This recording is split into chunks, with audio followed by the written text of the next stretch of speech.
Your mic is hot.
Good evening, everybody, and welcome to another edition of the Cambridge Hot Club. 2nd of August, 2023, and I'm very pleased and happy to have with me Con Chapman. Welcome, Con. Thanks for having me. Con is a author and, among other, a real polymath. But his recent publication, I think a few of you were with us a year ago when he came on and talked about his book, Johnny Hodges. He has recently published Kansas City Jazz, A Little Evil Will Do You Good.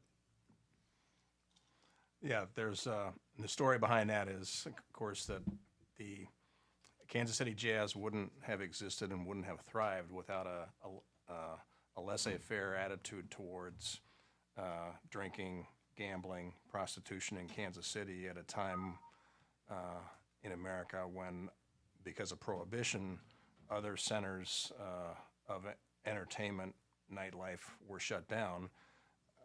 Kansas City was run by a guy named Tom Pendergast, who was sort of a Democratic ward heeler, worked his way up from a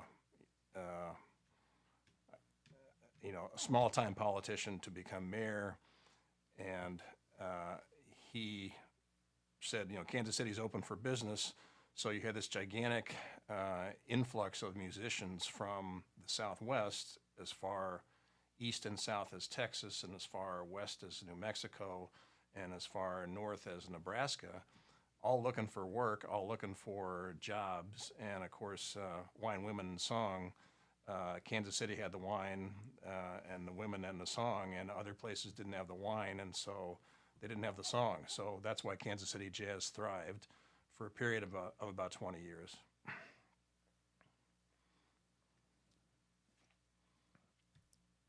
The research is quite incredible that you've done in the book. No false modesty here. Of course, I had a lot of foundation already built for me. There's, two good survey books of Kansas City Jazz, Ross Russell's and Driggs and Haddock's. And there's a couple of ancillary books, Going to Kansas City by Nathan Pearson. There's a book on the Blue Devils. and of course Count Basie's autobiography with Albert Murray is terrific. So I had that foundation to work with, but I had other resources.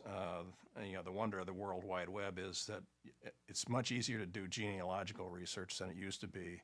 So, for example, in three of the prior books on Kansas City jazz, Bus Moten, who was played with Benny Moten, played accordion, and we can thank Count Basie that he put an end to a jazz accordion by shoving Buster aside. But Buster was referred to as Benny's son, his cousin, and his nephew, among other things, and he was his nephew, and I got to the bottom of that basically through, what is pretty easy genealogical research these days, but would have been very hard at the time. And the other resource I had available to me that prior writers did not was Abbott and Seroff's book on the early years of jazz and the evolution of jazz from vaudeville among black musicians. They went through the records of the Indianapolis Freeman, which at the time was the variety of black vaudeville, and it was a resource that all little territory bands used. They'd have a press agent with them, traveling as part of the band, and they'd send telegrams from their outposts in Texas and all over the South saying, we're heading into Birmingham, Alabama. We've just had a great run, and you get the history of why there was sort of a different strain of jazz than the one that developed in New Orleans, and the reason was because there was this widespread culture of black vaudeville all over the South, the Southern Midwest, and the Midwest, which generated trained musicians playing in their own style that they developed communally. And so that's one area of research I was able to get into that I think others did not before me. And in the past, there's been references to, well, jazz also grew out of medicine shows and minstrelsy and so on and so forth, but there wasn't a lot of hard data on that, and so I had the benefit of that book. So if anyone has questions, you know how to do it. Just raise your hand in the chat room, and we will start with some of the music now. You want to introduce this piece by Scott Joplin? Well, Scott Joplin, I'll give my own background. I grew up in Sedalia, Missouri, which is where Scott Joplin lived when he wrote his greatest hit, Maple Leaf Rag. I hate to admit it, but I'm old enough to have seen the Maple Leaf Club when it was still standing. Scott Joplin was one of the founders of the Maple Leaf Club, and it was on Main Street, which is the border between the black and white neighborhoods. I was a little boy when my grandfather took me down there, and the place was falling down. I didn't quite understand the significance of it. And the other landmark that was still standing was Scott Joplin's publisher was John Stark, and I could walk. It was a 3-block walk from my house. I'd walk past it on my way back from playing basketball at the local basketball court, and I sort of understood the connection. Again, it was in a decrepit state, but Stark is a really important figure in the development of African American music. He was a white man. He negotiated a deal with Scott Joplin, which enabled basically Scott Joplin lived on meager royalties, but he got royalties where other early blues and ragtime composers would sell their works for flat fees and then would end up penniless at the end of their lives. Scott Joplin, because of this arrangement with John Stark, I think he got a penny per sheet, per copy, and he was able to, basically experiment with opera. You probably know Treemonisha, and orchestral works, and so that's sort of the background of Scott Joplin. Anyway, he was. I never made the connection growing up between Scott Joplin and jazz or blues. it wasn't until I bought the Martin Williams Smithsonian jazz collection, and there was Scott Joplin, the first song. So I began to understand a little bit better that what Joplin and the other ragtime composers did was introduce syncopation to the kind of band music, brass band music that was common in the Midwest.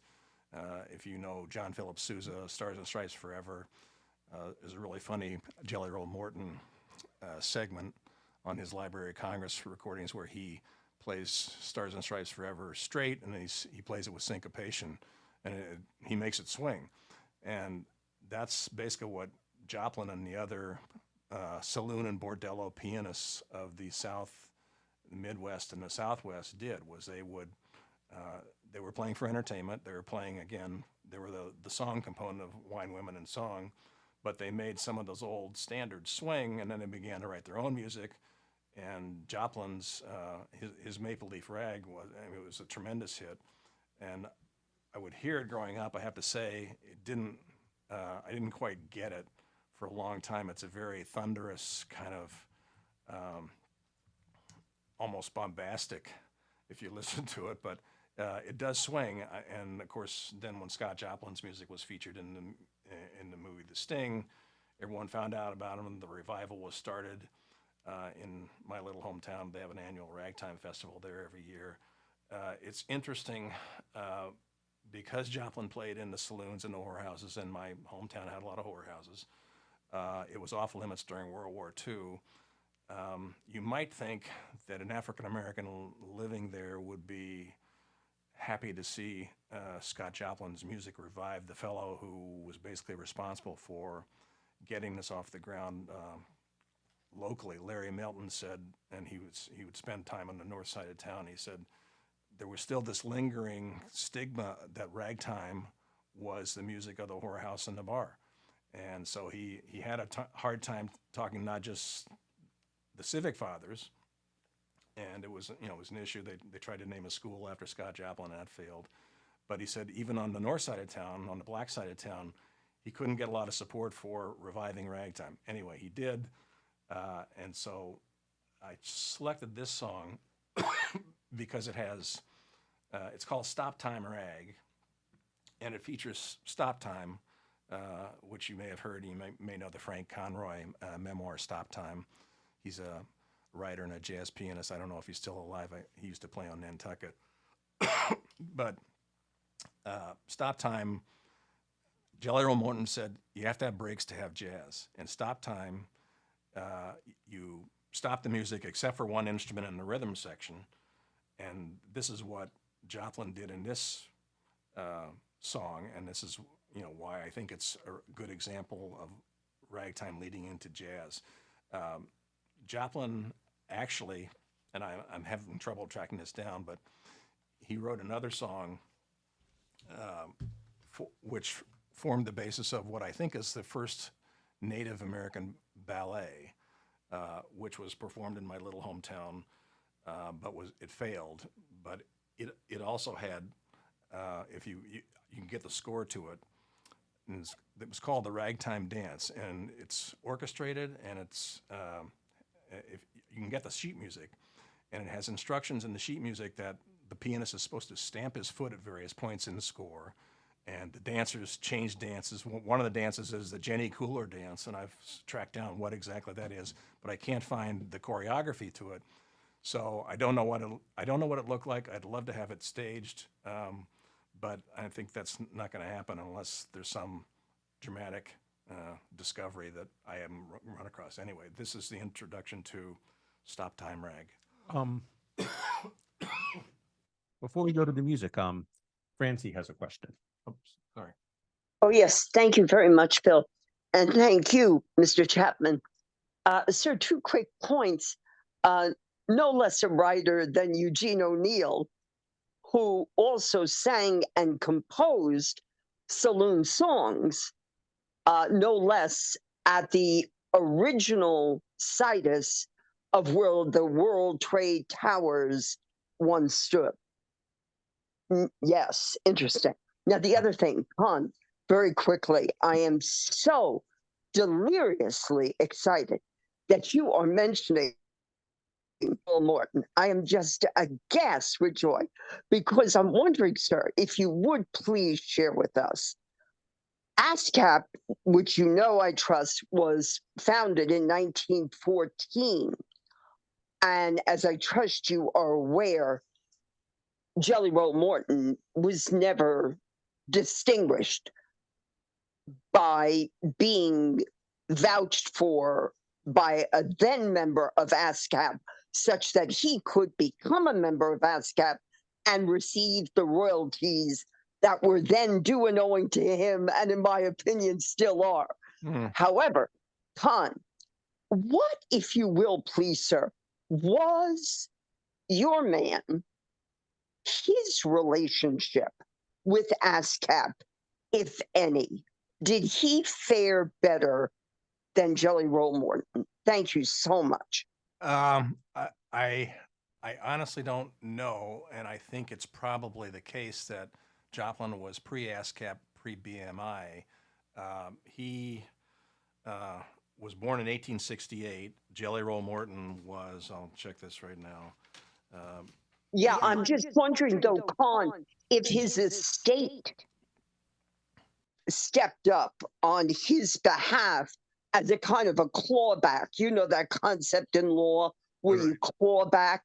I don't think that happened. On the other hand, he was dealing with an honest man, John Stark. So back then, the main source of royalties was not recordings, because this is all pre-records.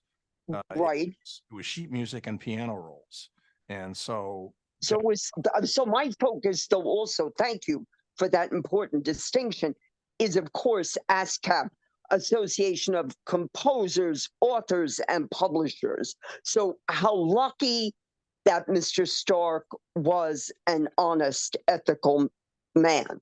yes, How glorious for all of us. right. However, I'm still wondering if you would ever have any intention investigating the travesty of justice, if not law itself, that Mr. in the late 30s, for example, that Jelly Roll Morton was precluded from accessing his royalties by the artificial construct designed by ASCAP, that you only could become a member if a pre-existing member vouched for you, knowing well that the intention, if not the implicit net effect of that posture by ASCAP, which was to preclude almost all then African American authors, composers, who might have otherwise been certainly due and owing royalties, and they got shafted by that artificial construct of ASCAP. Right. Well, so here's how unfair life is. I'm a member of ASCAP, and you can become a member of ASCAP now just by going on their website and signing up. You don't have to pay. I thought you needed to know Bill Goldberg. I don't belong to any organizations. But the problem with digging into these things is the owners of the royalties, of the people with the claim to it, will be the heirs of Jelly Roll Morton, and I don't know how you would find them this late in the game. So, Okay. Thank you so much. Yep. So let's go to some music. This is Scott Joplin, Stop Time Rag.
we go with Scott Joplin, and the pianist is William Albright.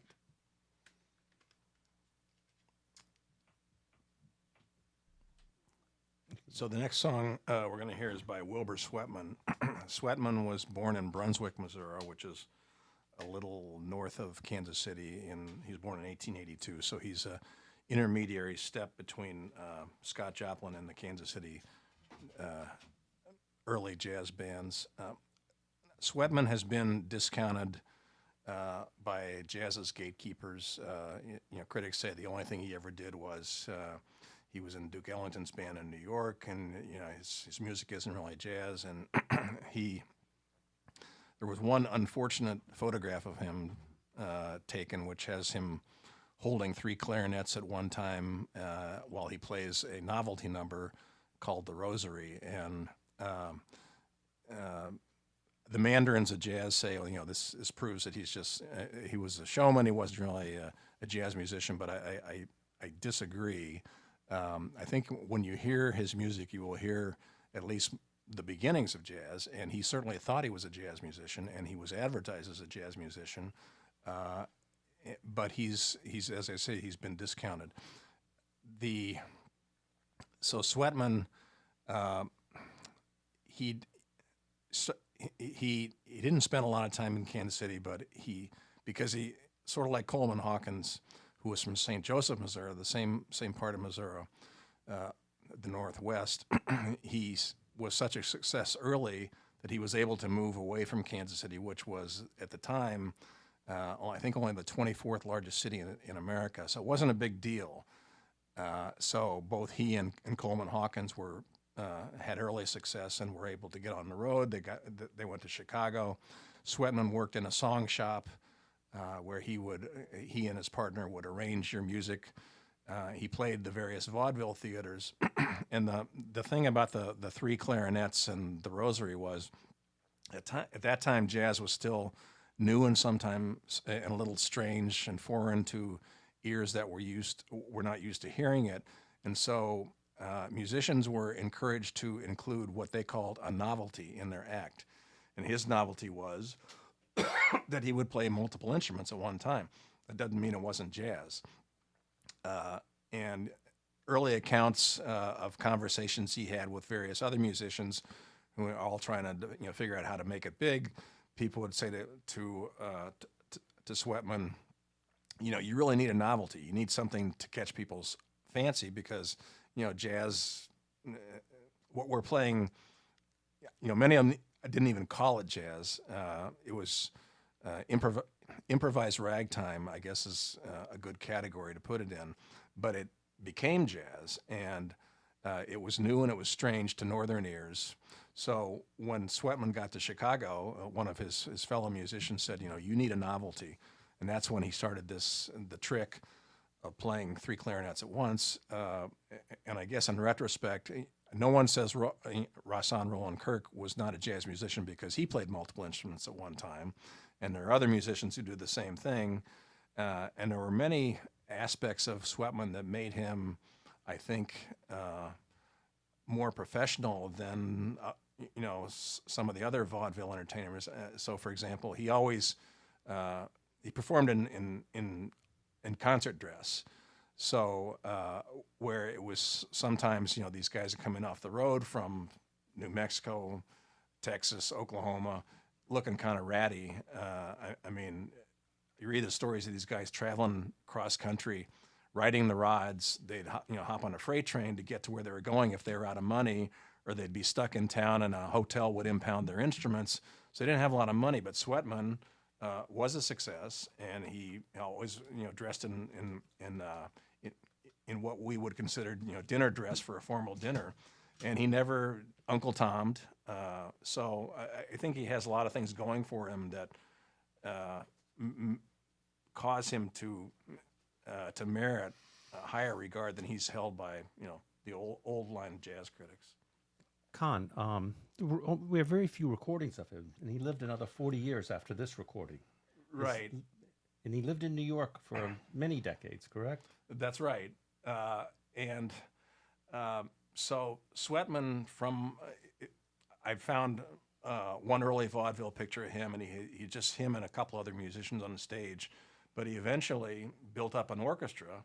And the orchestra has gone unrecorded, as far as I know. And he influenced the big white bands like Paul Whiteman's.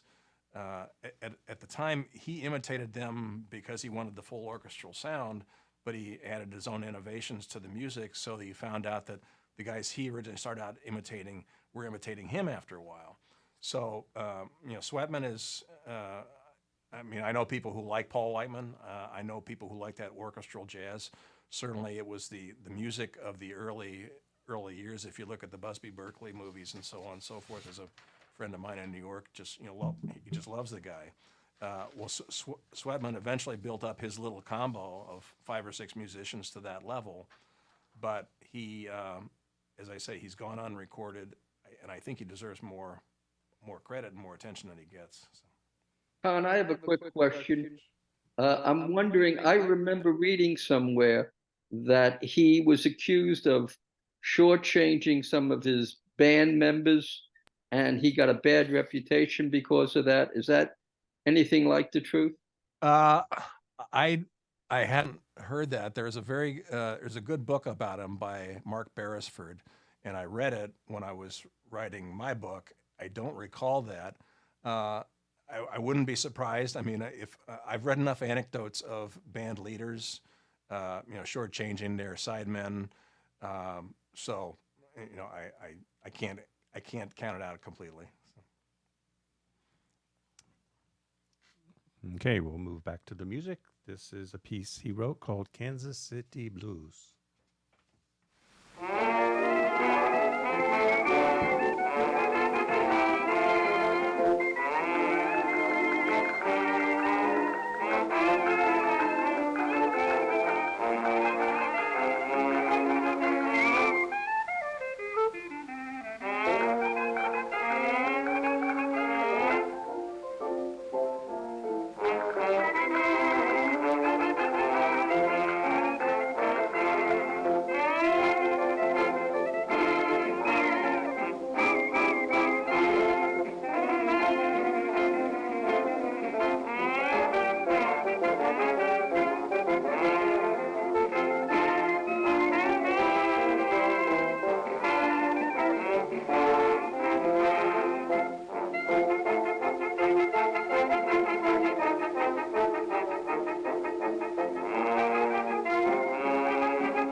Wilbur Sweatman, Kansas City Blues.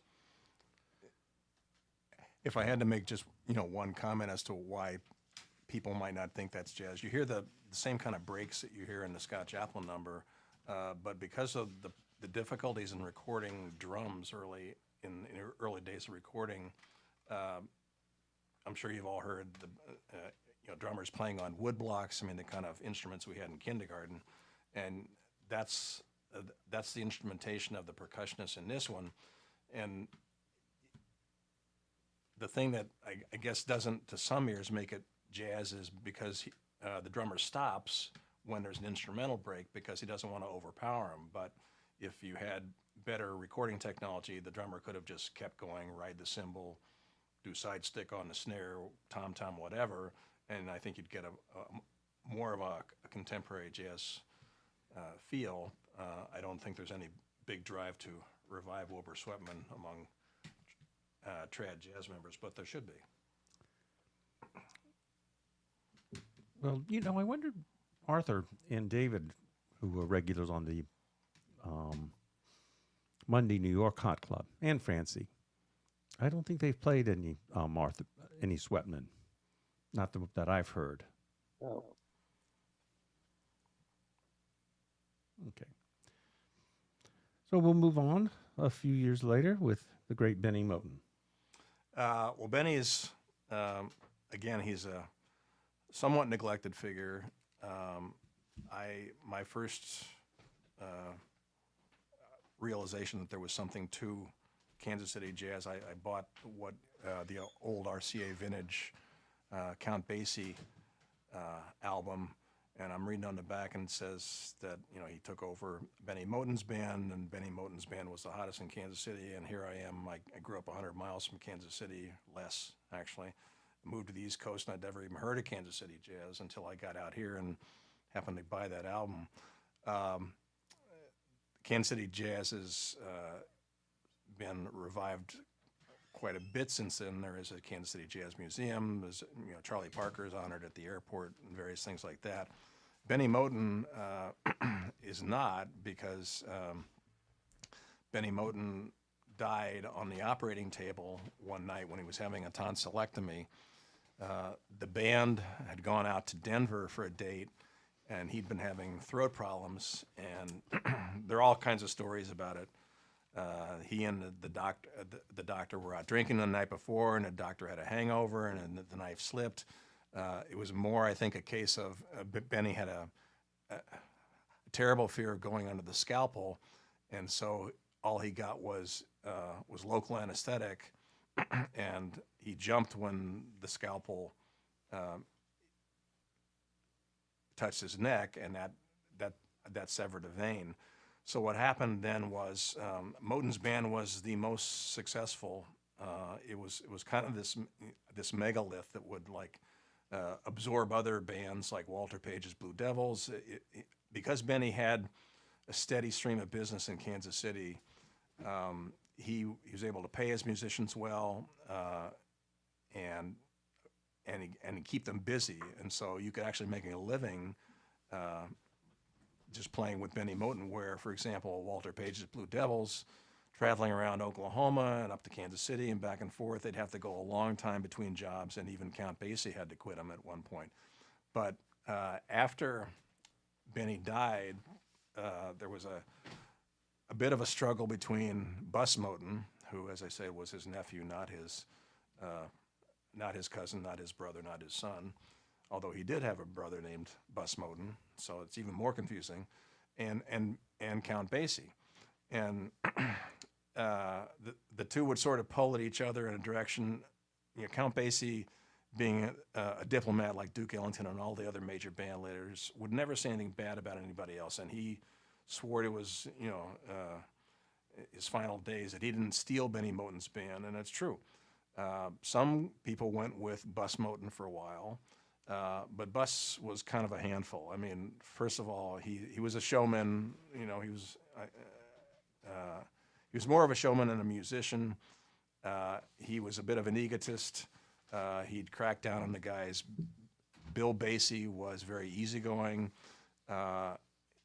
almost laissez-faire in his arrangements. I mean, the stories about him and Eddie Durham coming up with some of the most famous early arrangements are that Benny would send them down to a room, say, "You guys take you guys take the night off. We need some new material." They'd go to in a room, and Basie would go da da da dee da da da dee da, and he'd say, "You got that, Eddie?" He'd go, "Yeah." And so we'll do something with it. And then Basie would go out for a drink, and he'd come back and say, "Okay, what do we do next?"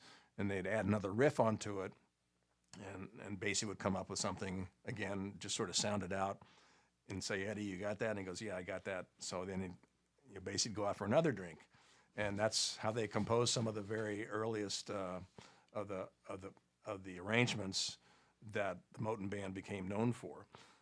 And if anything, it's sad that Benny Moten died.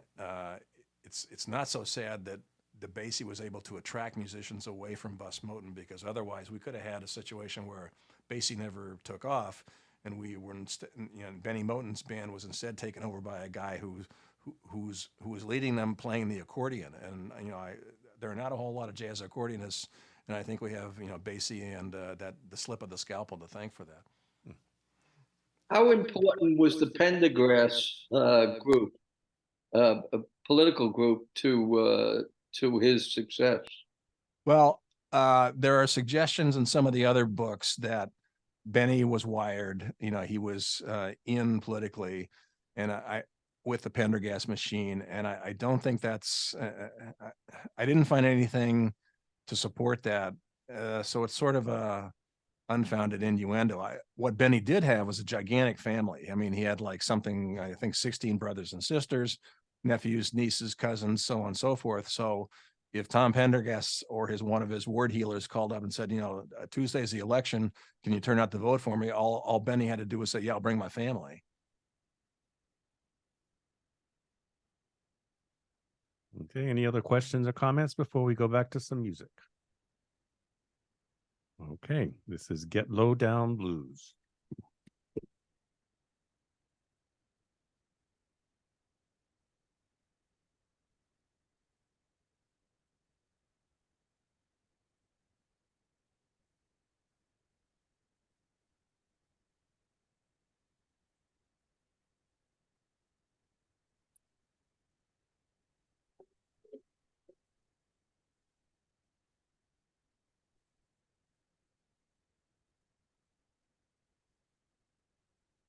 Hey, Benny. Stop that ragtime. Let's get real low down. Do do do do do do do do. La da da da da da da da da. Scoo doo doo doo doo doo doo doo doo da doo doo. Scat. Do do do da da da.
So I sometimes think that I like certain jazz songs for the wrong reason, and this is one of them.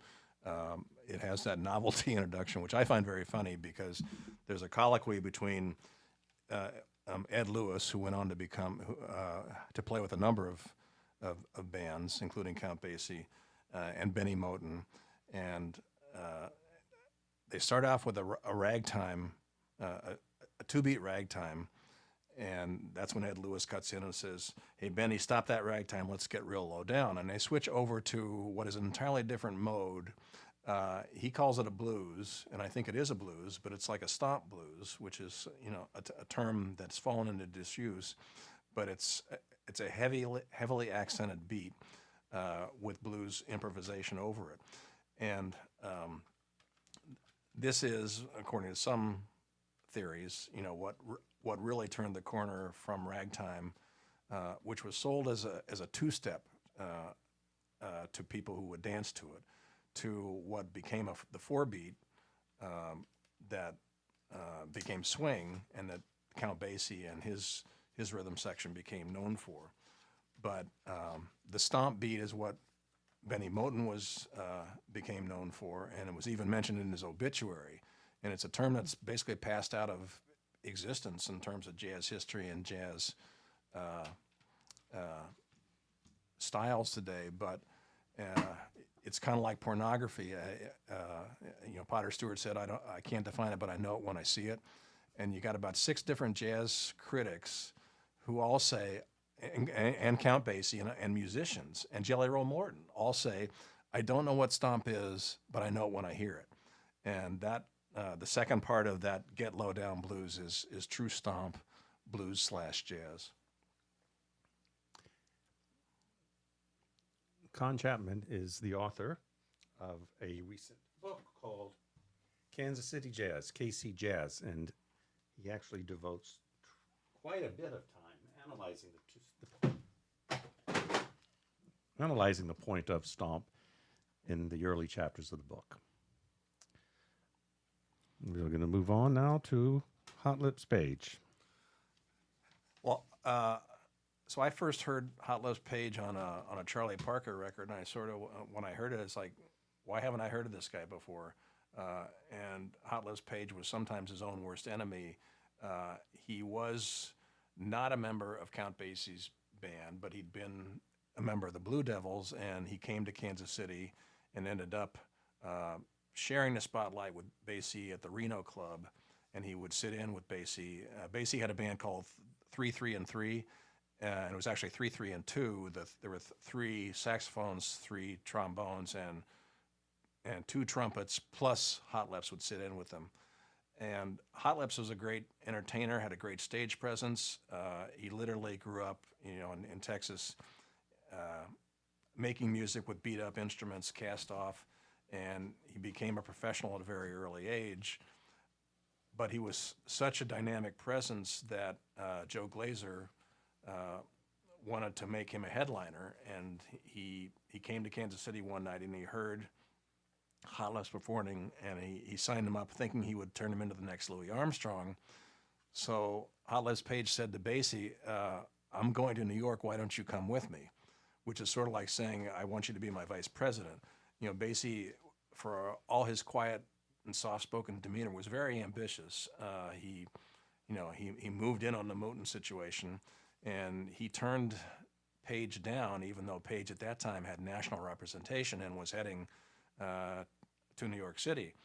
And as it turns out, Hot Lips Page ended up on the losing end of that, because just a series of missteps over his career. He had a number of hits. Every year at Christmas time, you know, we get the controversy over "Baby It's Cold Outside" that he did with Pearl Bailey. But he was a intriguing singer, showman, but he was also a fantastic trumpet player. Just amazing to me. The first time I heard him, I said, you know, this guy, he keeps up with Charlie Parker. Why haven't I heard of him before? So this is going to be Toby, which is a hot number with the Benny Moten Band. Yeah, before we go to that, Con, I wonder if you want to touch when he was invited to the Moulton Band. They had two trumpet players. I have the story right here, but you want to share that? Okay. You go ahead. Yeah. Now, this is a great story. So when he was invited to join Hot Lips Bay, the Benny Moulton Band, there were two trumpet players in the band, Joe Keys and Dee Stewart. And they asked Moulton, what's he going to play? They said to Eddie Durham, who was doing the band's arrangement. Eddie Durham said, he's all right, but we don't need another horn. But then he said, you guys play the fifth. He said, Keys and Stewart cannot play the sixth and the ninth chord. They were only playing the fifth, the tonic, the third, and they couldn't hear the sixth. So Durham accordingly assigned the six notes to Page and took himself the ninth on trombone. And the sixth note added to the major chord gave Kansas City Jazz sort of that smooth sound that perhaps it became overused and perhaps people became tired of it. But it was a real innovation, and it was something that you didn't hear in New Orleans jazz, and it all came out. I have found out in my research that musicians who play the same instrument are competing with each other.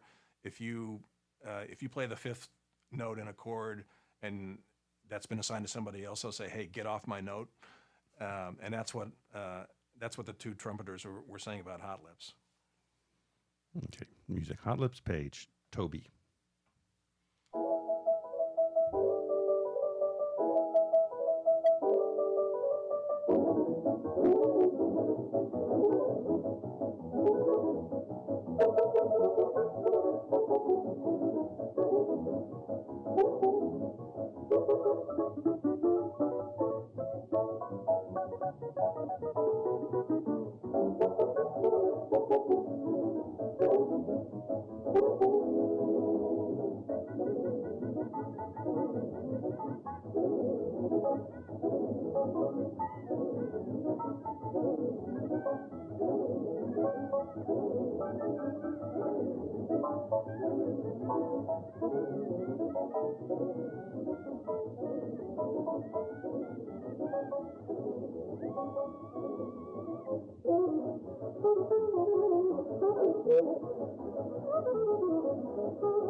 Hot Lips Page.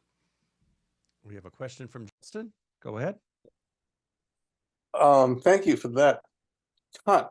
My comment is that is about the fastest tempo that is possible to be played. How typical was that level of a frantic tempo in the works of this period? Well, so Count Basie, if you see video of him at the end of his career, and I saw him twice in the last decade of his life, they switched from the Eddie Durham arrangements to people like Neil Hefti. And I tell you, some of that stuff just puts me to sleep. And I mean, Little Darlin', when that comes on, you're literally nodding off. And I think what happened is, bands interact dynamically with their dancers, and the people who grew up with Count Basie, couldn't dance that fast anymore. But if you look at the early Count Basie videos, and you can find some on YouTube, I mean, he played that fast, and they would,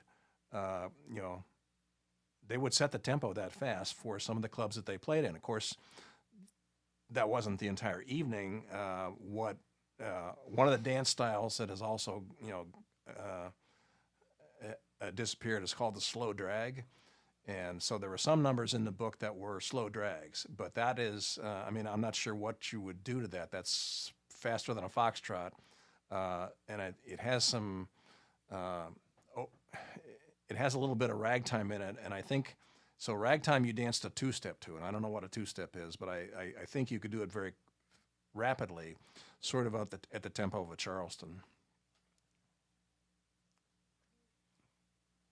Thank you, Justin. Any other questions, comments? And we'll move on to some more music. Next up is Mary Lou Williams. Well, Mary Lou is a very sympathetic figure. She started out, she was known as the little girl of East Liberty in Pittsburgh. She was a child phenomenon and didn't grow up in the happiest of circumstances. She developed a stutter from abuse by a babysitter, which stayed with her throughout her life. And obviously, being a teenage girl going on the road with a band wasn't an ideal situation. Her mother, but it all happened so casually. I mean, as she recounts it, there are two good biographies of her out. She said, "My mother signed something before a notary public." And then she had a guardian for part of her first tour with a band. But then she was on her own. And, men would try to take advantage of her. And so the song you're going to hear is Nightlife, which she composed and played extemporaneously. And she didn't know she was being recorded. And this was at the end of a week in which she and a girlfriend decided they were going to get wild with a man. And it isn't clear exactly what happened, but they were apparently both recoiled in horror at what he suggested. And then on the train from Kansas City to Chicago, a porter tried to abuse her. So she walks into the studio, obviously in a distraught state. She's a very stylistic pianist. She's a lady who swings the band is the nickname she acquired when she played with Andy Kirk. She has a very smooth and swinging style. But this number is like she's at her, it comes across as distraught, but it's been praised by one French jazz critic as one of the, a great solo piano pieces that we have. So.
a closing comment on Mary Lou. I mean, you ask why, sometimes people ask why, there are so few women in jazz. Well, Mary Lou, as I said, had a tough early life. She went on the road very young. She eventually got so frustrated with Andy Kirk, who we'll hear a little bit later, bringing in sort of headliners like a guitar player and June Richmond, sort of a Black Kate Smiths. But the indignities of the road, she would find that people were stealing her jewelry, and band members were stealing her jewelry, and she said, so she had an Indian head penny, and she said, I woke up one morning, I found somebody had stolen my Indian head penny, and that was it. And she walked out on a gig, for which she got in trouble with the union, and she converted to Roman Catholicism and spent a long time composing sacred music. Before, at the end of her life, she began to play jazz again, but it's really an extraordinary story of sort of a struggle against the odds and creating some terrific music in the process. Yeah, it certainly survived a long time in this field of music. Any comments or questions before we go back to music?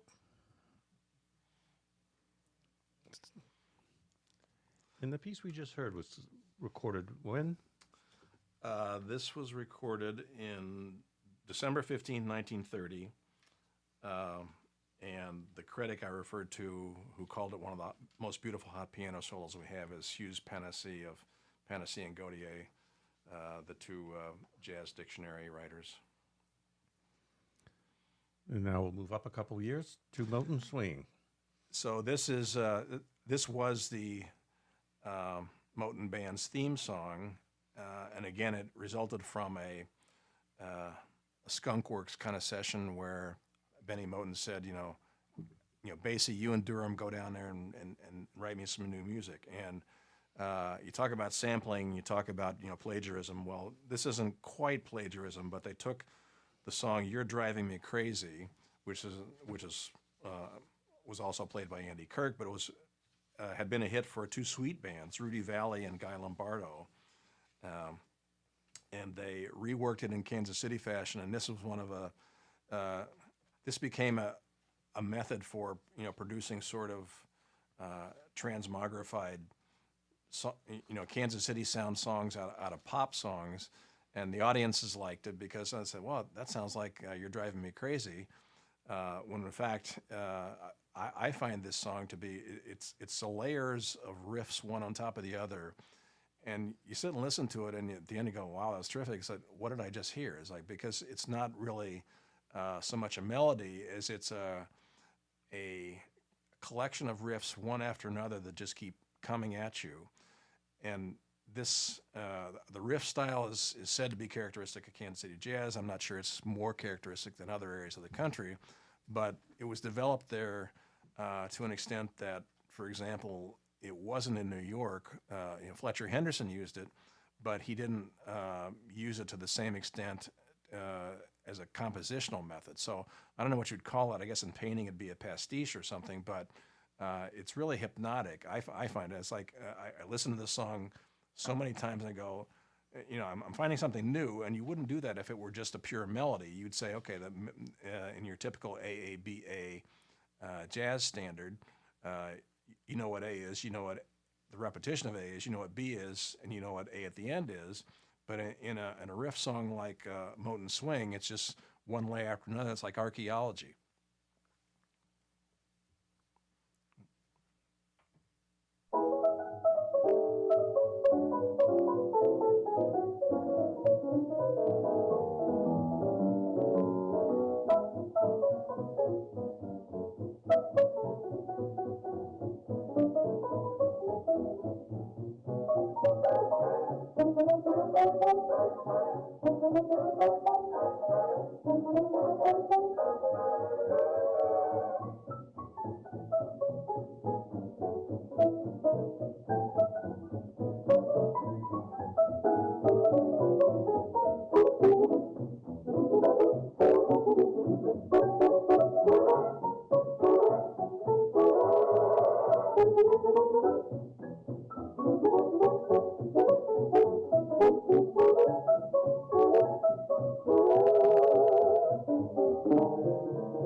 So the riff style has been likened to call and response of black gospel music, and I think that's probably accurate.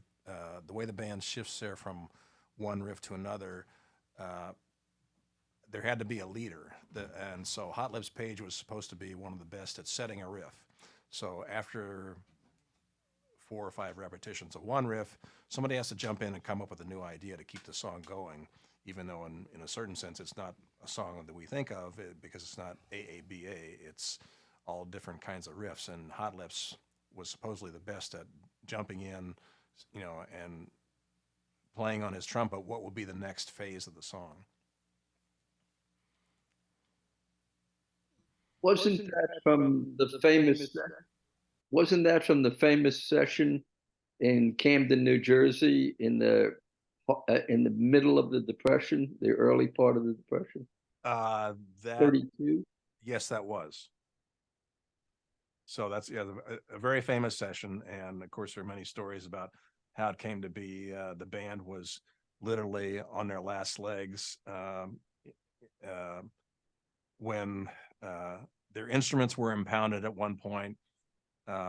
They got in, they dragged into Camden, New Jersey, and they were tired and hungry, and somebody claimed to have found a rabbit, and they made rabbit stew on a pool table, which was where the only place they had to regroup before they went in to make the recording. And I think it was Eddie Durham said afterwards, "I don't know where the hell you got a rabbit. I think that was cat stew."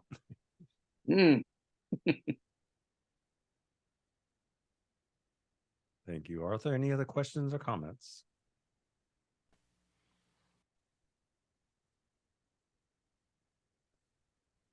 We'll move up a few years to Andy Kirk.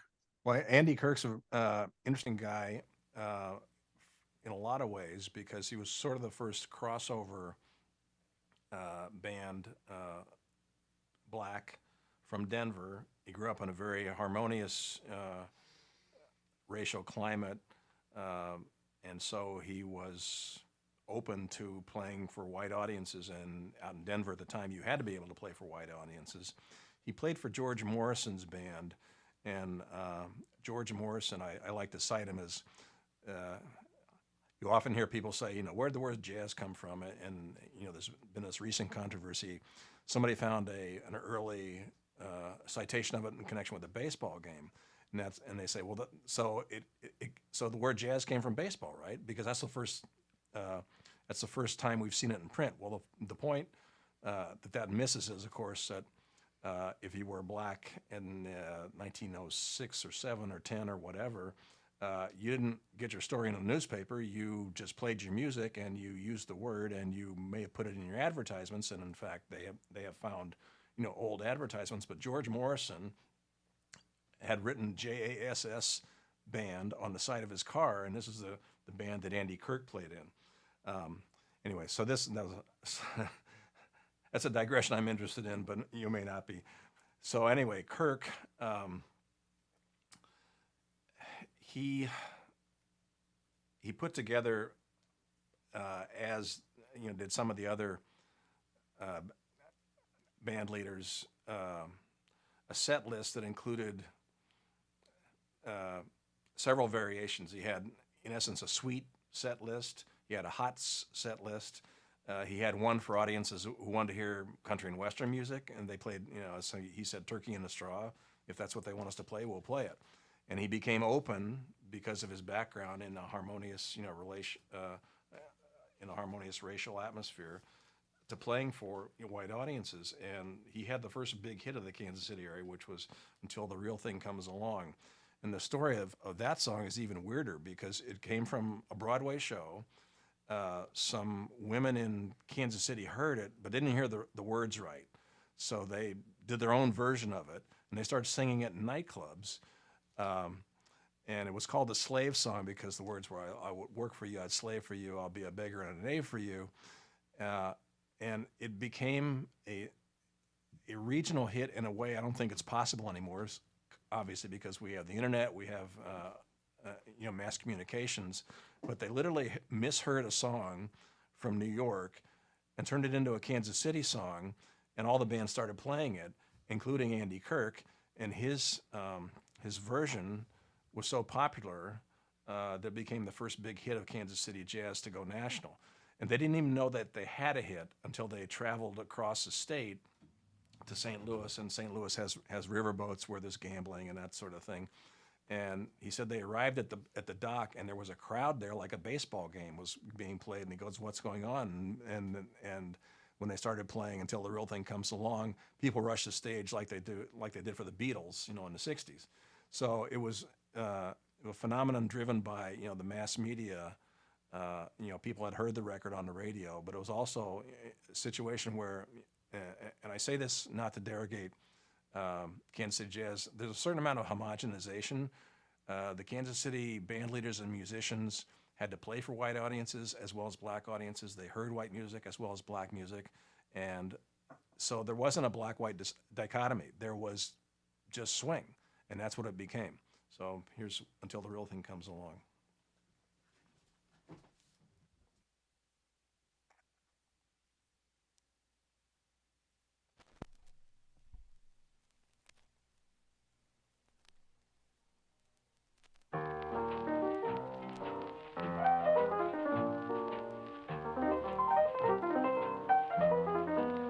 I would work for you, I'd slave for you, I'd be a beggar or a knave for you. If that ain't love, it'll have to do until the real thing comes along. I'd gladly move the earth for you to prove my love, dear, and its worth for you. If that ain't love, it'll have to do until the real thing comes along. With all the words, dear, at my command, I just can't make you understand. I'll always love you, darling, come what may. My heart is yours, what more can I say? I'd beg for you, I'd lie for you, I'd draw the stars down from the sky for you. If that ain't love, it'll have to do until the real thing comes along.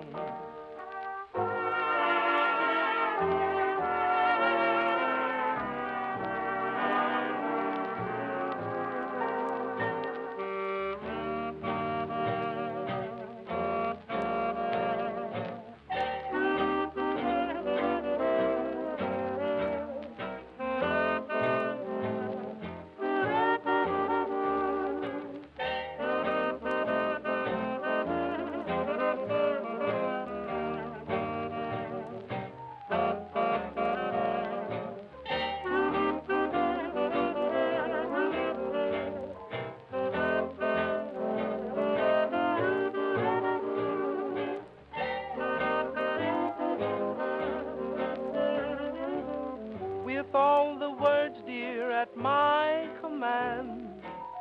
I just can't make you understand. I'll always love you, darling, come what may. My heart is yours, what more can I say? I would rob, steal, beg, borrow, and I'd lie for you. I'd draw the stars down from the sky for you. If that ain't love, it'll have to do until the real thing comes along.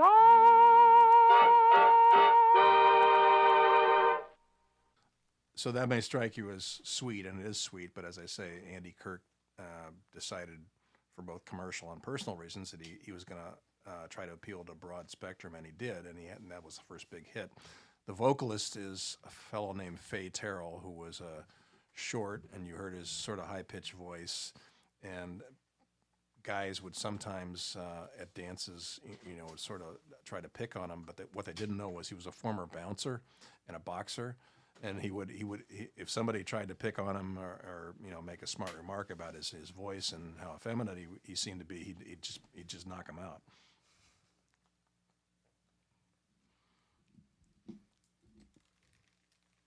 Any questions or comments about Andy Kirk?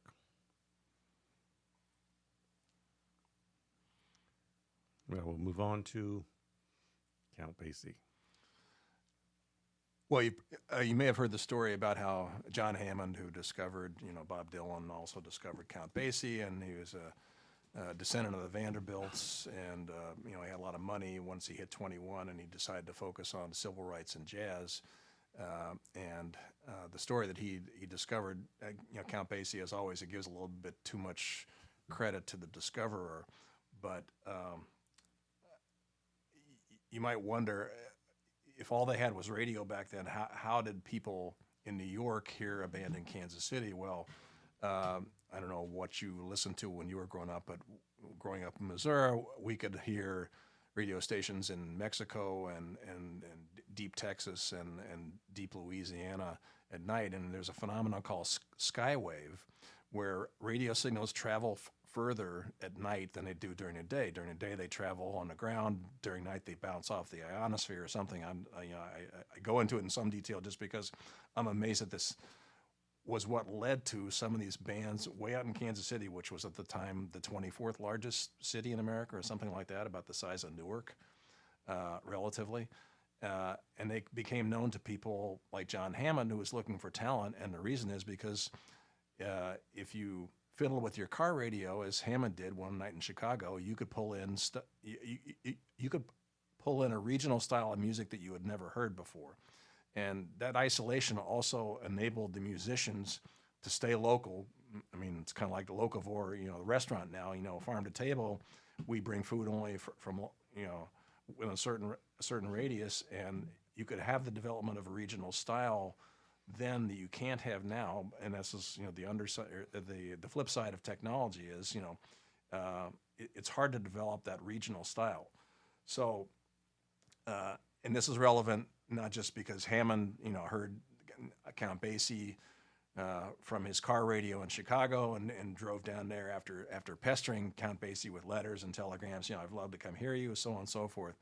But it also enabled Lester Young up in Minnesota, where he was playing for a regional band that was not of great distinction. He heard the Count Basie band in Kansas City from Minnesota, where a fellow named Slim Freeman, who is kind of the Rodney Dangerfield of the swing era, he kept getting pushed aside because he wasn't quite good enough. So Lester Young sends off a telegram to Basie saying, I'd like to be your tenor sax. And you hear him on a couple of songs we're going to hear now, Every Tub and Shorty George.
Count Basie Band. We heard Toby. No, we didn't hear Toby. We heard Every Tub and Shorty George. Every tub is a phrase that you hear a lot for reasons that were unclear to me at first. I tried tracking down where the phrase came from, and I found it in John Bunyan's Pilgrim's Progress. I don't think anybody in the Basie Band read that, but the phrase persisted, 300 years later.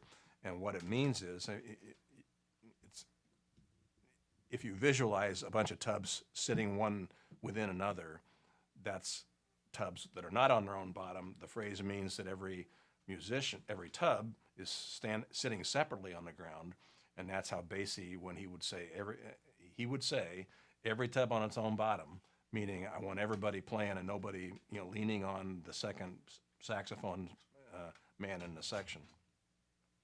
Shorty George, the second song, was named after a fellow named Shorty George Snowden. Again, there's, you have to look into the history of some of these songs to figure out where the names came from. He was a top dancer at the Savoy Ballroom from 1927 to the early 1930s. And dancing, I'm sad to say, as I look on, I remember when I was in high school, it was a new dance every month and everybody learned it. I'm not sure that's happening anymore. If it is, I'm not sure I want to see it. On the other hand, the dancers who would go to the Savoy were dancing competitively, and a lot of them would make careers out of it and go on to become dancers. I mean, you don't see any variety shows like you used to see Ed Sullivan, Lawrence Welk had dancers on. That sort of performance dancing, middle-brow performance dancing, I guess is the best way to put it, just doesn't exist anymore. But Shorty George was apparently one of the top ones, and he was really short. If you look for him on YouTube, you will find one very funny video of him dancing with a woman who's probably 6'2", and he's about 5'5". Got a question from Justin? Well, yes. I think it's very important for me to note the addition of Lester Young to this band, which is a transcendent moment, which changed the music fundamentally in a way that only perhaps Louis Armstrong had done earlier. And there would be no Charlie Parker without what Lester Young brought in terms of his horizontal phrasing, which is so revolutionary and so important.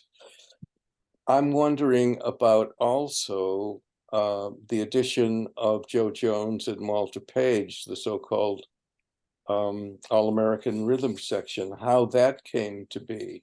Mm-hmm. Well, Joe Jones, an interesting story.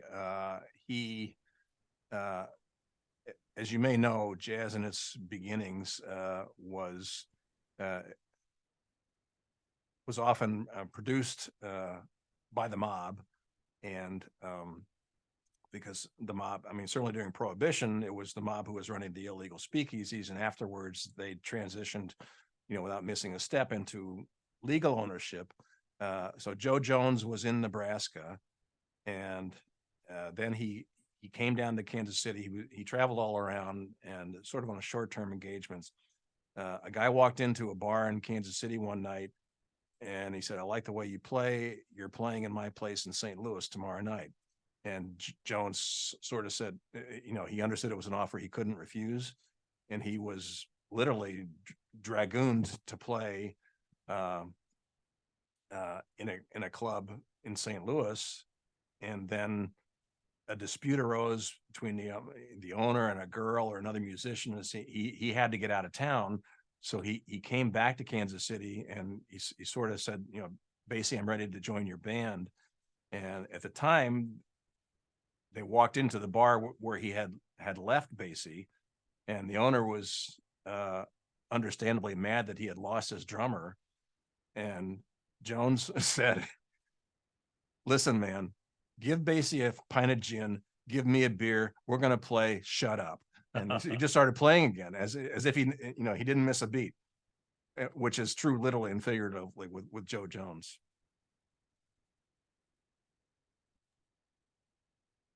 if it weren't, and I appreciate your story about the airwaves at night. Could you imagine the state of jazz if Lester Young had not been able to hear Count Basie's band and he stayed with the family band in Minnesota and places like that? Oh, yeah. What we would have lost. Yes. Thank God for the ionosphere. That's what I say. Yes. I love it. Any other questions? Before we move on to some more music. I do recall shortwave radio. I loved my shortwave radio, and I kept it for many, many years. And even when the internet sort of destroyed shortwave radio, my father had a furniture store, so we had all sorts of. And with the shortwave radio, just listening to baseball games from in St. Louis or Detroit, and not your home team.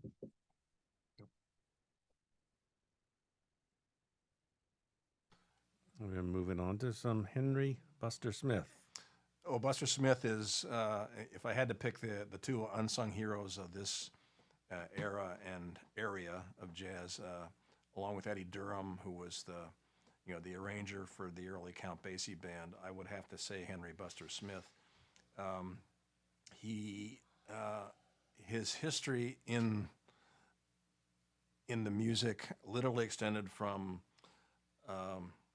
medicine shows. He played in a medicine show. He said what it was like. He said you'd be playing alongside the two-headed dog and the tattooed lady, and that wasn't obviously an ideal for your development as a musician. Other than you had to learn how to play loud, because your job was to bring in suckers basically to buy the patent medicines like Jelly Roll Morton sold, which was an aspirin and a bottle of Coke, which he said cured cancer. But anyway, he moved through most of the Kansas City bands, and he became sort of a musical godfather to Charlie Parker. And I think you'll hear some of Parker's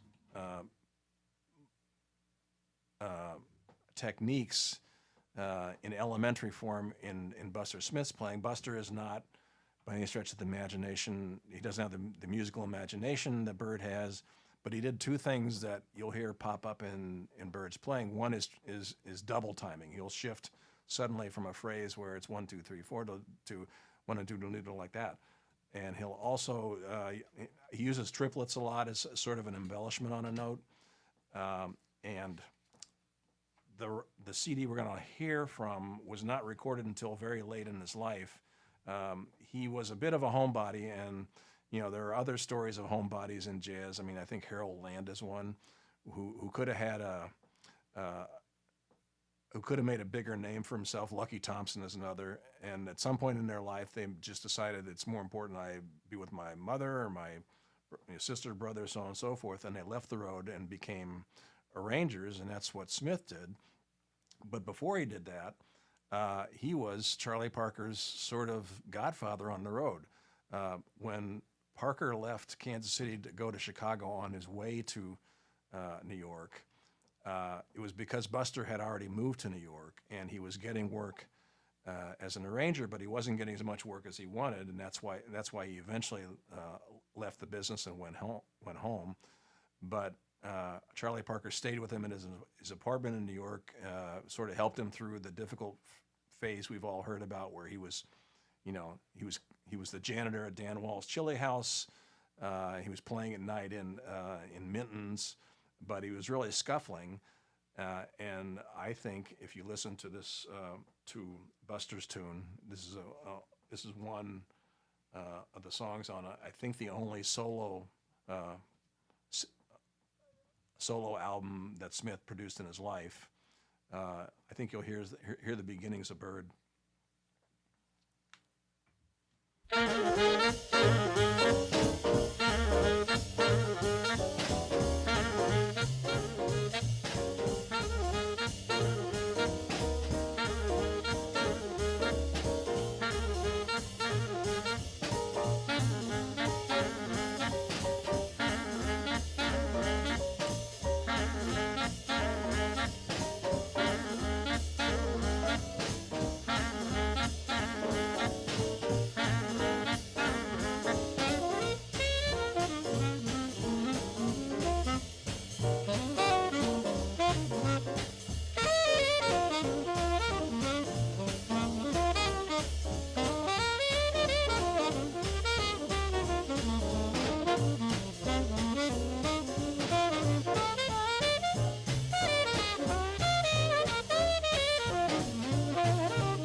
There goes three pieces from Buster Smith from his album, The Legendary Buster Smith, recorded in 1959.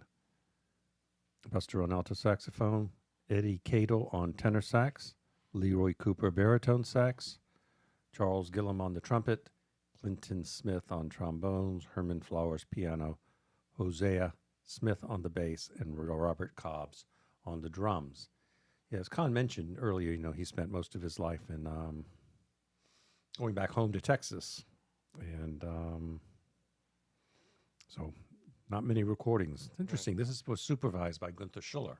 Yeah, Gunther Schuller rediscovered him at the end of his life and career, and persuaded him to put together a combo. Obviously, not in the prime years of the Kansas City era, but I think you can hear the same kind of music on a smaller scale with that band that you hear, some of the other bands we played tonight. So Charlie Parker, as I said, sort of adopted Buster as his musical stepfather. Buster said, "I'd play a riff, he'd try to copy it."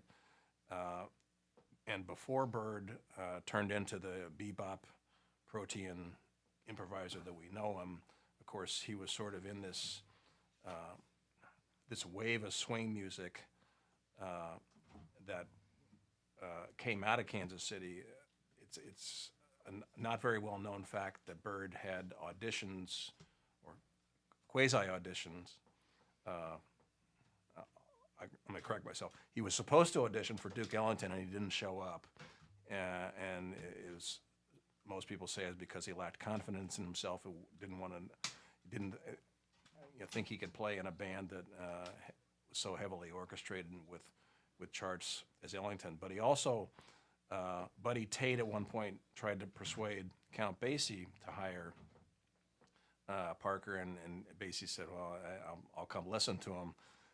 And that was during a period when Parker was strung out on drugs, and on the stage when Basie and Buddy Tate showed up to listen to him, Bird kind of staggered around for a while, played, and then he vomited on himself. And Buddy Tate turned to Basie and said, "Basie, don't say a word. Don't say a word."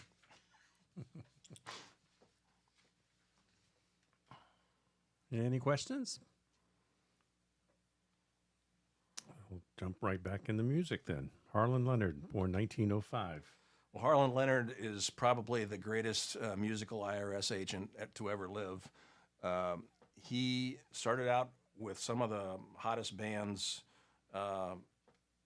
in Kansas City. He was ousted from Benny Moten's band when Count Basie took over. Basie had his own personnel, and Leonard was fired. And as always the case, the musician says, "I wasn't fired, I quit."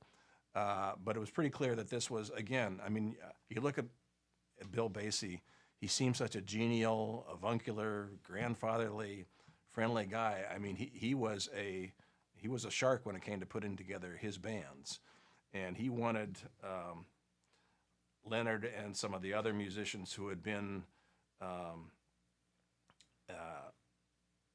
in Benny Moten's bands out, and so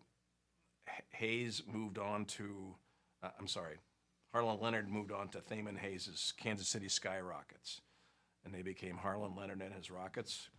And if you haven't heard a lot about Harlan Leonard, is because he's one of the hard luck stories of Kansas City jazz. As with a number of Kansas City bands, they tried to move to Chicago, where they were thwarted by local union officials.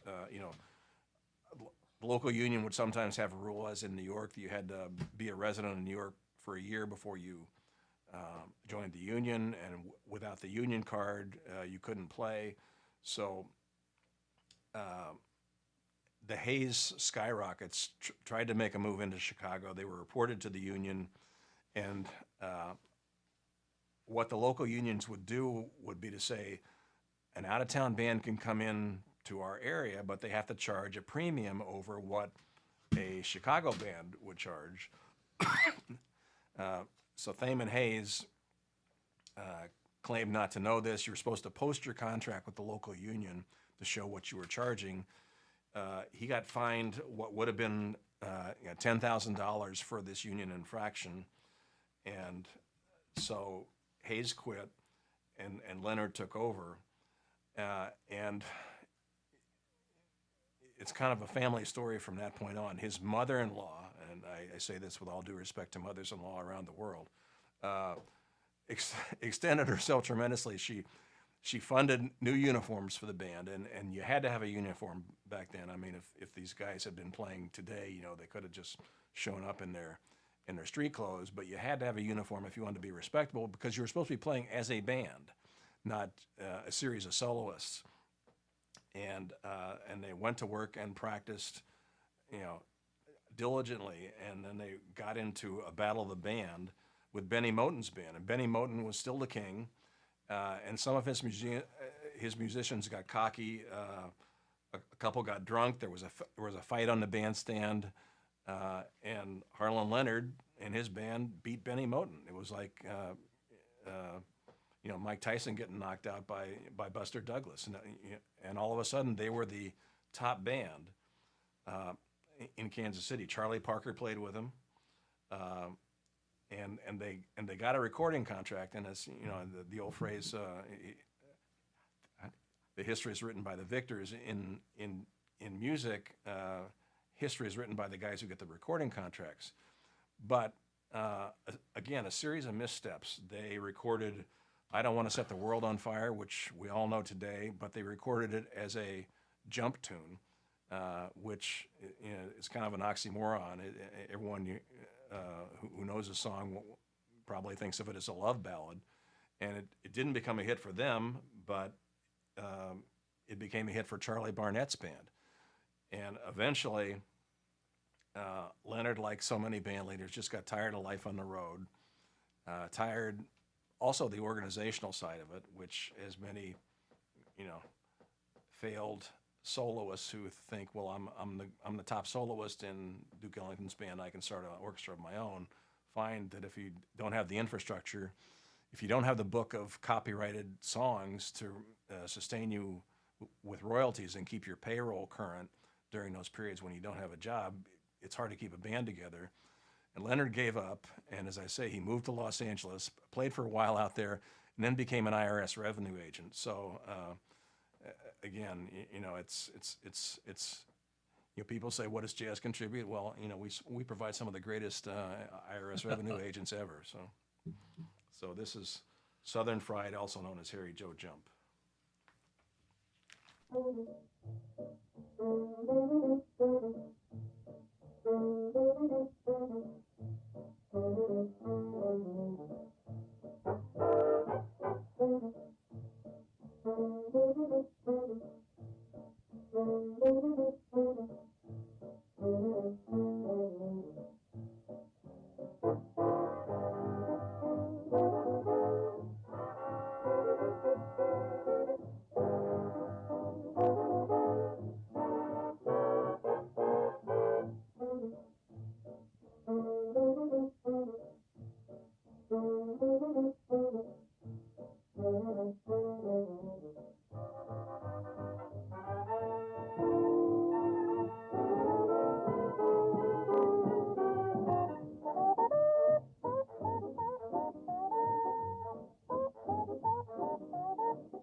Three pieces from Harlan Leonard.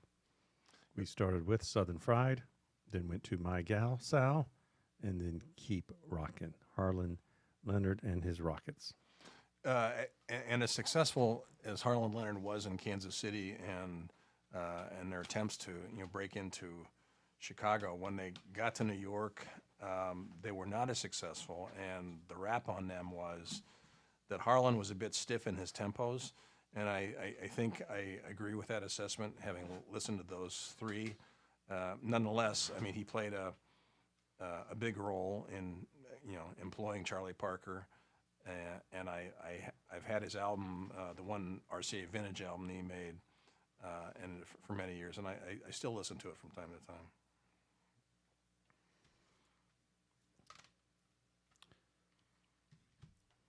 My guest today is Con Chapman, author of KC Jazz, a great, great book, survey on the history of Kansas City jazz, and what a beautiful program he's curated. I think one of the last chapters I read over the weekend was on the singers. Terrific chapter on the different styles of music. And we're going to listen to Joe Turner, correct? Right. Well, Joe is an interesting fellow. He was nearly crippled. A fire in his house when he was a boy. He jumped out a window, broke both his legs, and he could only crawl for a while. Eventually, regained the power to walk, and he was born and raised in Kansas City, and he began to hang out at bars. And his older brother worked in one of the speakeasies, and Joe would, as he said, he'd take his mother's eyebrow pencil and make a mustache on and put one of a fedora hat on and lower it over his eyes and sneak in, or try to sneak in. And if his brother didn't see him, he would get in, and he'd bug the bands to let him sing. And he picked up the ability. I guess it's rap with a melody is one way to put it, which is he began to improvise lyrics based on various blues themes. If you know the blues, you have one line, you repeat it, and then a third line to complete the verse is different. And he could go on supposedly for hours. And when I expressed amazement at this to a jazz writer, he said, well, actually, he just repeating himself. But I think some of the stuff he comes up with is interesting. The song we're going to hear, this is from a session that's put together basically when the Kansas City Jazz era was over. Pendergast had been convicted, as Al Capone was, not for his crimes, but for tax evasion. He was taking in millions of dollars a year. He was also spending a lot of it. He was a compulsive gambler, and he was eventually convicted for tax evasion. And so the Kansas City era of freewheeling and open music all night long came to an end. There was a movement of civic do-gooders who made little pins that had brooms, and they put them in their lapels. They were going to sweep the town clean. So they began to enforce closing time laws and basically scour around the neighborhoods around 18th and Vine and where the other clubs were to make sure that in Pecksniffian fashion that everybody was obeying the liquor rules, and if they weren't, they'd turn them in. So the era of Kansas City jazz came to an end. You may know the song "Tricks Ain't Walking No More," which is heard in both New Orleans jazz, but it was also heard in Kansas City jazz. Jimmy Rushing did a version where he says, we got run out of Kansas City. They cleaned everything up, and so Tricks ain't walking no more. Tricks being a prostitute, and this session was put together by Dave Dexter, who had been a freelance writer who basically. He was the guy who stayed up late, sat in the speakeasies, reported on what was going on in Kansas City, and sent his copy to Downbeat, which was where he was a freelancer, and eventually became so well known that he began to write liner notes for albums and to produce sessions. And he put this session together as sort of a farewell to Kansas City jazz. It included Pete Johnson, the boogie woogie piano player, Andy Kirk, the band leader, Count Basie, Mary Lou Williams, and Hot Lips Page, and it also included Joe Turner singing with a group thrown together called His Flycats, and it's a tribute to Piney Brown. Now, Piney Brown was a club owner, and there was actually two Piney Browns, Big Piney Brown and Little Piney Brown, and they were brothers. My educated guess is this is probably about Little Piney Brown, but it really doesn't matter. Big Piney Brown moved to Chicago. He got into legitimate businesses. He owned a car dealership as one of the early black owners of a car dealership. But both of them had, at various times, managed clubs, and they became known as the musicians' friends because they would provide you with food and drink. That was the basic trade-off for a jam session. And it also, floats you a loan if you needed it from time to time. And so they became known as sort of the Salvation Army for a Kansas City musician looking for, some place to eat and to drink and to make a few bucks playing.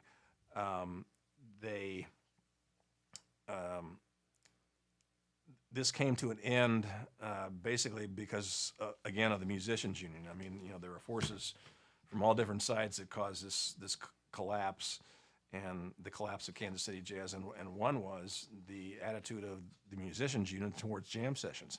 The trade-off for all these, free meals and free drinks you got was you would basically play in a jam session. You always needed a rhythm section to get the jam session going, piano, bass, and drums. And usually you'd have one guy like Hot Lips Page leading the jam session, setting the riffs. But unions couldn't get a cut of free food and drink. So they began to, and Dizzy Gillespie described this, happening in New York too. The unions would prowl around looking for jam sessions, and they'd find the members or just break them up and say, you can't play in a jam session, or we're going to, throw you out of the union or fine you. So that whole culture came to an end. But Joe Turner and the other people at this session, and Eddie Durham was the one who suggested this. He said, Joe, why don't you write a song about Piney Brown and what a great guy he was, because he meant so much to us back in the heyday of Kansas City jazz. I mean, he was a guy who kept us going. So Joe Turner, as I say, he became a fount of creativity in blues lyrics. He composed it on the spot, and it really comes across as the kind of thing you would hear in an after-hours jam session in a Kansas City club, and it became an unlikely hit. It sold 400,000 copies, which for a blues recording in 1940, using just a small combo, was amazing. And I think it holds up today. I mean, you don't have to know who Piney Brown is to feel the emotion in Joe Turner's voice as he closes the song. No, it's on. Oh, it's on Spotify. It's on Spotify. Okay. One of the greatest jazz movies, too, is Last of the Blue Devils. I think I've seen it 5 or 6 times, and I can still see Joe Turner's entrance into that. Okay, let me... There it is. Okay. The chill is on? No, Piney Brown. We're switching media. We have been all real stuff so far. Wait, I know where it is. Oh, here it is. Okay. Piney Brown Blues. Oops.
Well, I'm from the country, baby. I just blowed up into your great big town. Well, I'm from the country, baby. Just blowed up into your great big town. Don't try to hide me, baby, 'cause I know what you've been putting down. Well, you know you, baby. You from Oksha Pop. Yes, you know I know you, baby. You from Oksha Pop. Well, it ain't no city, honey, just a little old whistle stop. Oh, now you remember me, baby. Please don't hold me so tight. Say now you remember, baby. Please don't hold me so tight. You know we're standing on the corner, and it might not look just right. Don't you?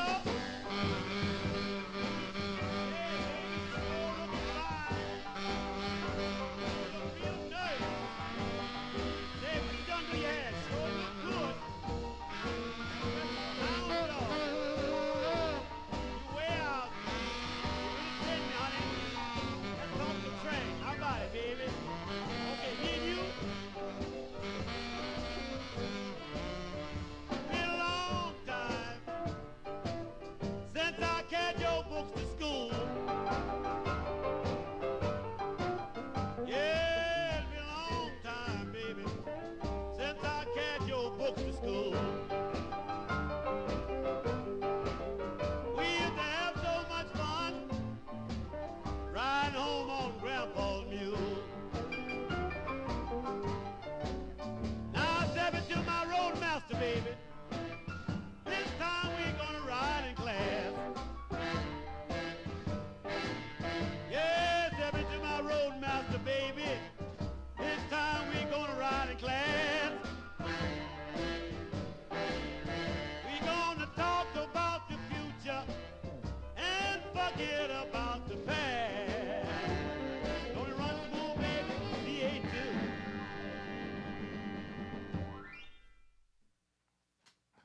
That's Okshy Mokshi Pop. Now one of Joe Turner's better known songs, but I like the story, which is he comes into Kansas City from the country, meets a woman. They recognize each other from some town. It sounds like it's in Oklahoma. They used to ride together on Grandpa's mule, but he's got a roadmaster now, and so he asks her to, take a ride in his roadmaster. So it's the complete, country to city transformation.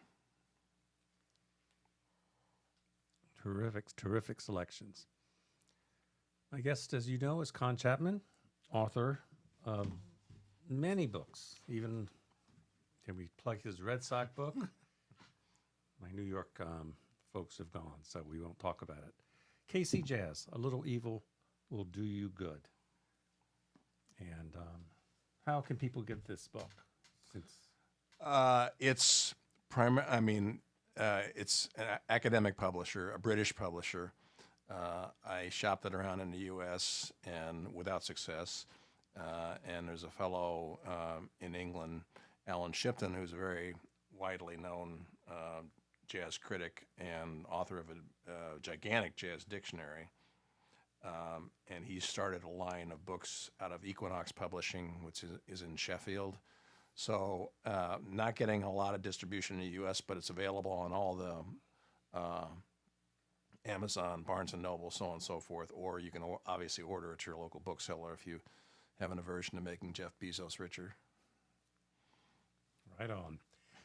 Yes, I was in Mississippi last week, and Con's Rabbit Blues book was on the shelves of Square Books at Courthouse Square.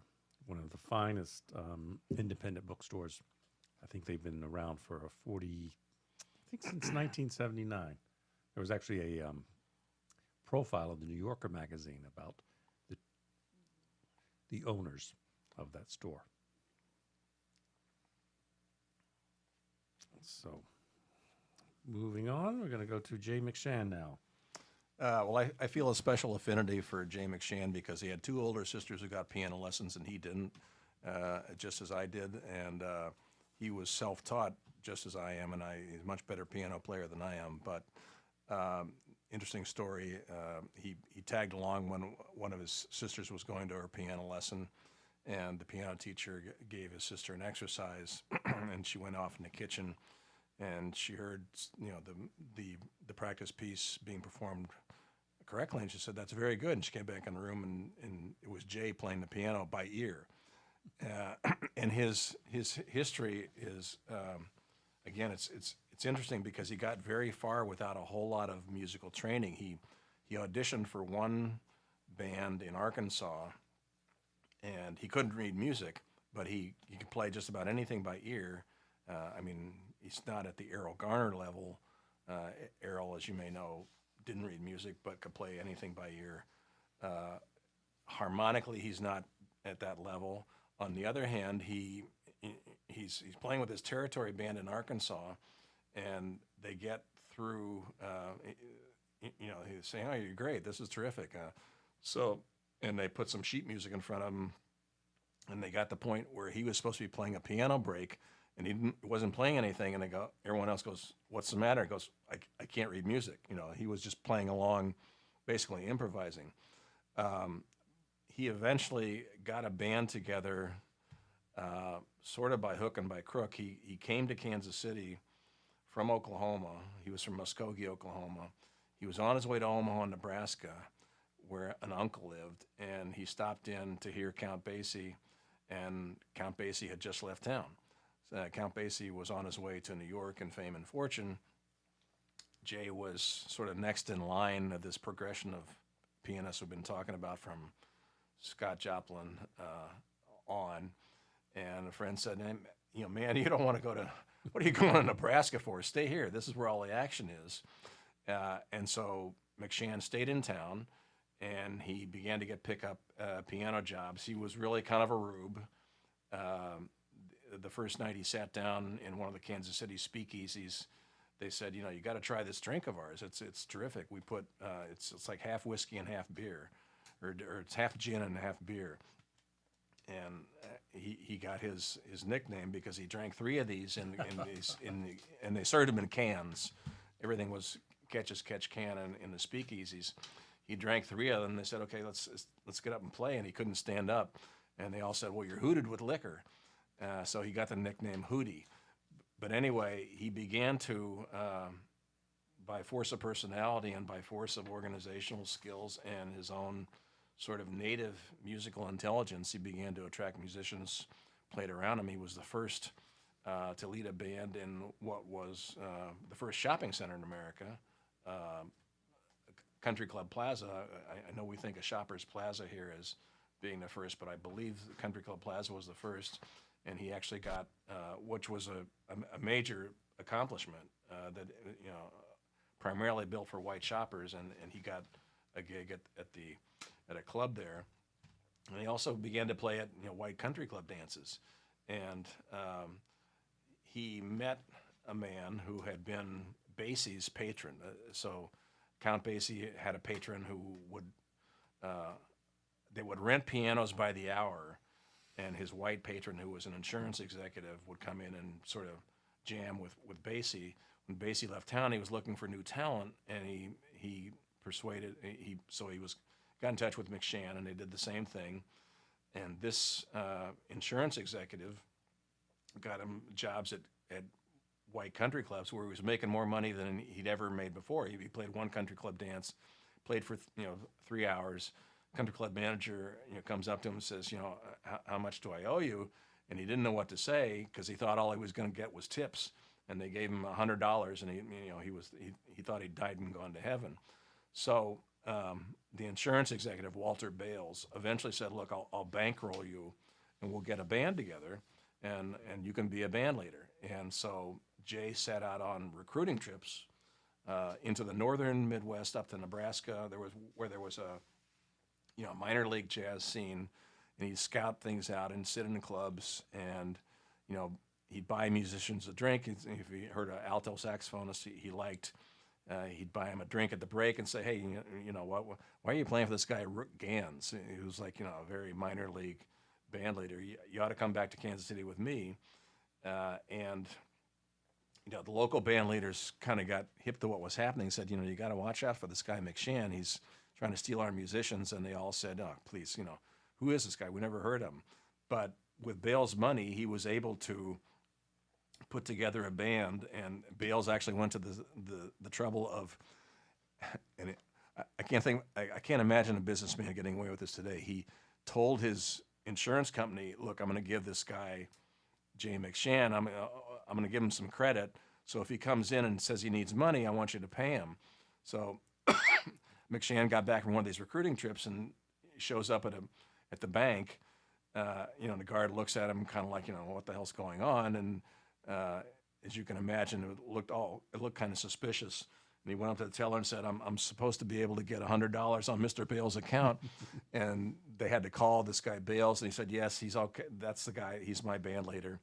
So Jay assembled this band, and he was, now he's mainly remembered as the guy who gave Charlie Parker his first big break. But I have to say, and Count Basie would agree with this, that he's one of the great missed opportunities of the Kansas City jazz era.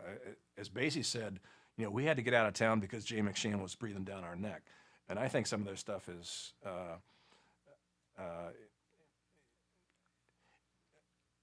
it's not just pleasing listening. It's sort of it's at the cutting edge. I think that the song we're going to play for you, not the blues one, but Swingmatism, I think is his.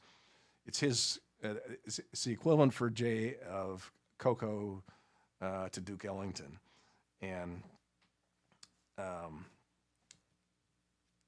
so this is a song that you'll hear Charlie Parker. If we're going to play that one first, we have the other one too.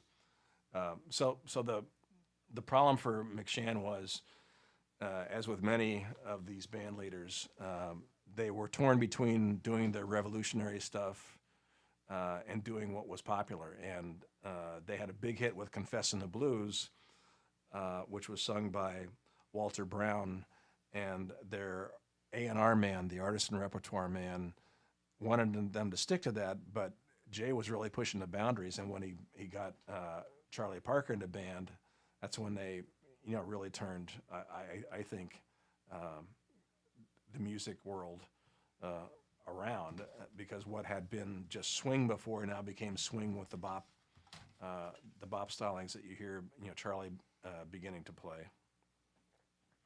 So we'll start with Swingmatism or Confessin' the Blues? Start with "Confessin' the Blues."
When I want somebody I can truthfully call my own.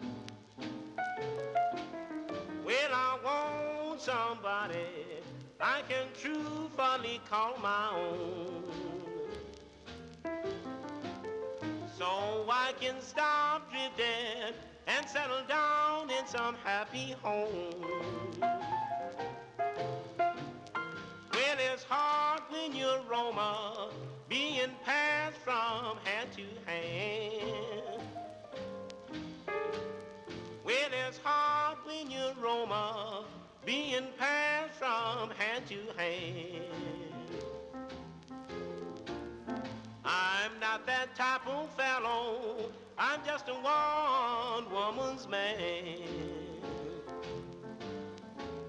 Well, baby, I could mean so much to you. Well, baby, I could mean so much to you. I'd be nice and loving, do anything that you'd want me to. I love your cold black hair, those two dimples in your face. I love your cold black hair, those two dimples in your face. You're all I have to live for, nobody else can take your place.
Baby, here I stand before you with my heart in my hand. I want you to read it, mama, hoping that you'll understand. Well, baby, mama, please don't dog me round.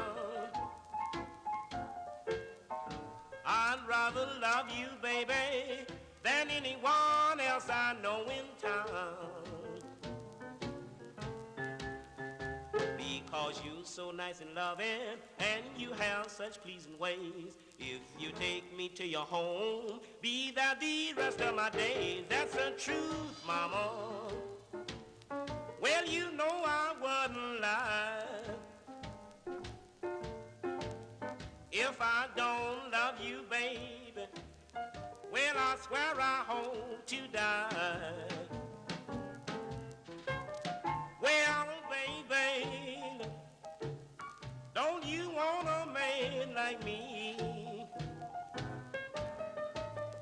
Well, baby, don't you want a man like me? You think only about future, forget about your used to be. When my days are long and dreary and the sun refuses to shine, I would never be blue and lonely if I knew that you were mine. Well, baby, will you make everything all right? Can I have you today, babe, or will it be tomorrow night? This is my confession, mama, and I'm thrilled by all your charms. Well, it seems that I'm in heaven when you hold me in your arms. Well, baby, you can't have me for yourself. You are meant for me, mama. I don't want nobody else.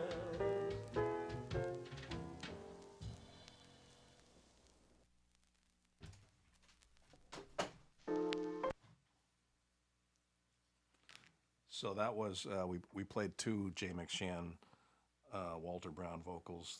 The last one was Confessin' the Blues, which became a kind of mixed blessing for the band because their record label said, well, we want to have you record more blues. That was a very successful single for them. Jay was moving in a more modern direction. They, among their more modern numbers were Charlie Parker's Yardbird Suite, which was then called What Price Love. Yardbird Suite is a pun on Parker's nickname Yardbird, which he got. So a yardbird is a bird that you keep in your yard for the purpose of eating, like a chicken.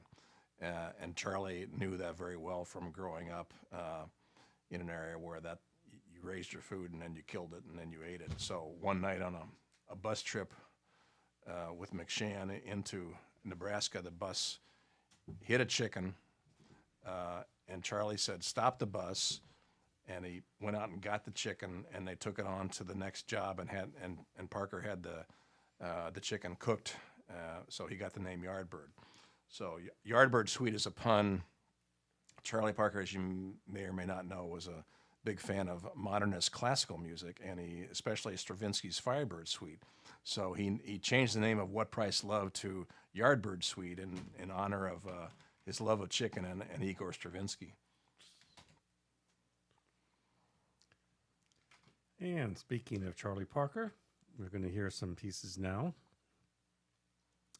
that he recorded in Kansas City. Full circle from the great Scott Joplin to Charlie Parker. We'll be going on to 10 o'clock. My guest, as you can see is Con Chapman, author of the book Casey, Jazz, and Johnny Hodges. This is a variation on Honeysuckle Rose and Body and Soul to start off the Charlie Parker set.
All right. That was Charlie Parker from the album Charlie Parker, The Complete Birth of Bebop.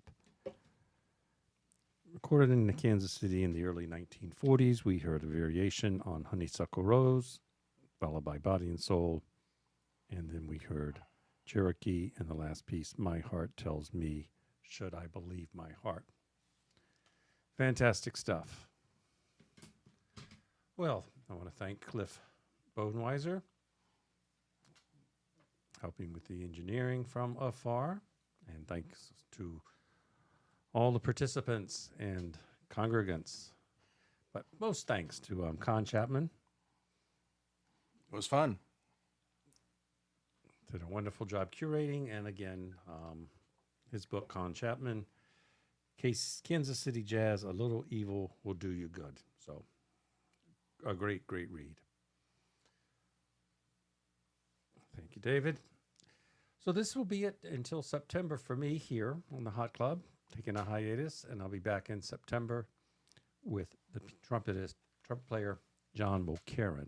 John has performed around the world with Joseph Bowie and Defunct. He's also led a number of his bands as well. And then later in September, my trusted friend, Mr. Eddie Karp, will be here, and we're going to look at Coleman Hawkins records on Prestige. So again, many thanks for sticking around. And I'll see you on the first Wednesday in September. Going out with a little more Charlie Parker. I found a new baby.